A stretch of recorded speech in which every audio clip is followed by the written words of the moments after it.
for Katie Chats here in downtown Toronto with the journalist, producer, and documentary filmmaker Jeff Lieberman of Re-emerging the Jews of Nigeria. You went to school here at Ryerson. You're from Vancouver. How does it feel to be here in Toronto for the Toronto Jewish Film Festival? Oh, it's great. It's really like sort of a dream come true. I left Toronto with hopes of becoming a filmmaker one day, and to come back here and show the film to people I went to school with and my teachers and friends and family, it's really an honor.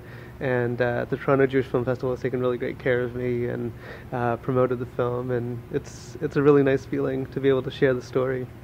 How initially did you get involved with the Igbo community, and how did they embrace you while you were there making your film? I probably got the largest welcome I've ever received in my entire life when I arrived in Nigeria. Like, the people there were just really, really warm, welcoming. They're sort of not even questioning of who I was or what my agenda was. Just the fact that I had arrived and wanted to meet them was enough. And I felt quite humbled because of that welcome.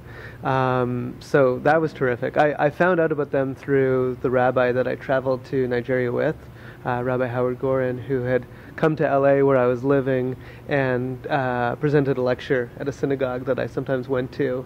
And it was through that lecture that I found out about this community, and I was just wowed and mesmerized, and these photos that he shared were just sort of blew my mind.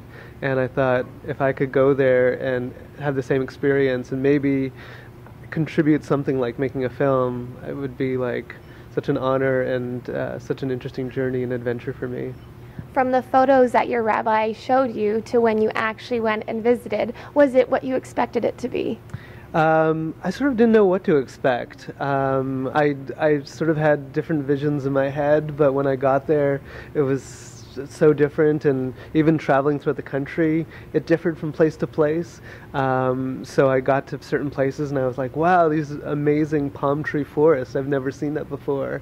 And then in Abuja, the capital, it's a lot drier and a lot more arid, and we saw different communities and even in just that city that were totally different from one another. So every day was sort of a surprise. How did you meet Sam? I met him on my journey, and he was one of the young Igbo who accompanied Rabbi Gorin and myself through the different towns and villages that we went to. And Shemuel was just such an interesting character, and I didn't really think much about him at first. He was sort of quiet and shy, and as I sat and chatted with him, I was like, he has this immense knowledge of Judaism that sort of blowing my mind. I mean, he knew more than I did. Not that I know so much, but for no Jewish education available in Nigeria, he had learned all this information through his own personal studies and going on the internet. And I thought, this is someone whose journey would be fascinating and sort of told everyone's story, and I could perhaps follow him to tell the story through the film. And he was kind enough to share his journey and story with me, and it really helped tell the story in the film. Throughout all of your research and doing interviews, what were some of the things that really stood out for you that you didn't expect to learn? Probably the biggest thing was like how many similarities there were in Igbo culture and Jewish culture. I was not expecting that they would be able to present such a compelling case through their language and their rituals and circumcision on the 8th day. I mean, there were some really striking resemblances that are hard to dismiss. And even more important and more compelling than that was just their practice. They were willing to pray and observe certain laws that we Jews in North America take rather casually sometimes, depending upon your practice. But they were very strict, and they were very adamant about observing certain things, even when they didn't have the resources to really easily observe certain things. So that was really the most compelling thing in the research.